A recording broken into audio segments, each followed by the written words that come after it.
ইনকিলাব মঞ্চের মুখপাত্র শরীফ ওসমান হাদি ইতিমধ্যে সন্ত্রাসীদের গুলির ঘটনায় মৃত্যুবরণ করেছেন। ইন্না লিল্লাহি ওয়া ইন্না ইলাইহি রাজিউন। আমার জানা বিষয় হলো, শরীফ ওসমান হাদির এই মৃত্যু কি শাহাদাতের মৃত্যু হিসেবে গণ্য হবে? প্রিয় দর্শক, কোনো মানুষের মধ্যে যদি আল্লাহর সন্তুষ্টি লাভের আশায় মানুষের কল্যাণ সাধনা, ইনসাফ প্রতিষ্ঠা করা, মুসলিম মিল্লাতের চেতনা ধারণ করা এবং মানুষের অধিকার আদায় করার মানসিকতা থাকে এবং সেটার জন্য তিনি যদি লড়ে যান, সংগ্রাম করে যান, এমত অবস্থা যদি তার এই চেতনার কারণে তিনি আক্রমণের শিকার হন এবং মারা যান, সন্দেহাতীতভাবে তিনি শাহাদাতের মর্যাদা লাভ করবেন ইনশাআল্লাহ তাআলা।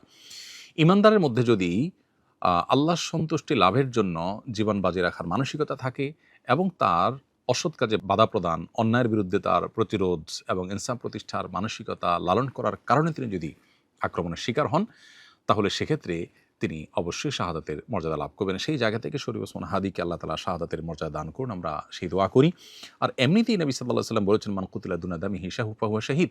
যে ব্যক্তি কারোর হাতে খুন হয়েছে, জীবন রক্ষা করতে গিয়ে তার জীবন খুন হয়েছে, অর্থাৎ সাধারণ ধস্তাধস্তিতে অথবা কোনো ডাকাতের হাতে মারা গেছে, সেও শাহাদাতের মর্যাদা লাভ করেন।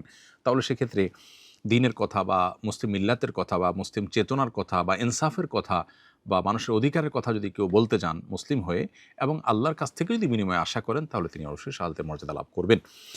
অনেকে আছেন যারা বিপ্লবী মানসিকতা ধারণ করেন, তারা অন্যায়ের বিরুদ্ধে সংগ্রাম করেন।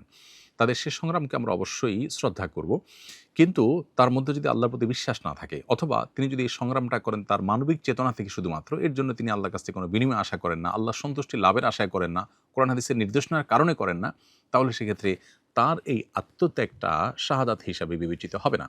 শাহাদাত বিষয়টা আসলে নিয়তের সাথে সংশ্লিষ্ট বিষয়। কেউ যদি আল্লাহর সন্তুষ্টির আশায় জীবন বাজি রাখেন, যা করেন তা আল্লাহকে খুশি করার জন্য করেন, তার জীবন মরণ আল্লাহর উদ্দেশ্যে যিনি উৎসর্গ করার জন্য প্রস্তুত থাকেন, তাহলে সেক্ষেত্রে তিনি শাহাদাতের মর্যাদা লাভ করেন।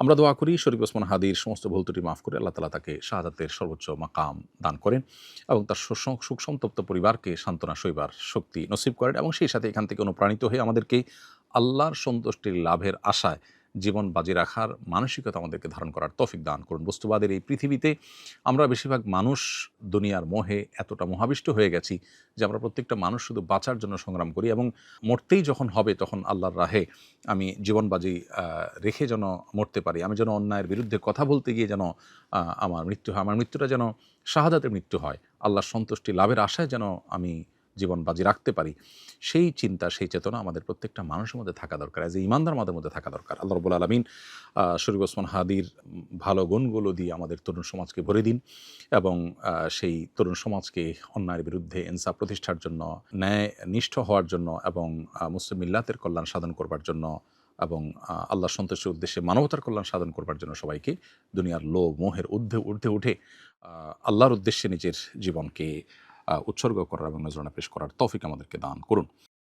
আস-সুন্নাহ ফাউন্ডেশন, উম্মার স্বার্থে সুন্নাহর সাথে।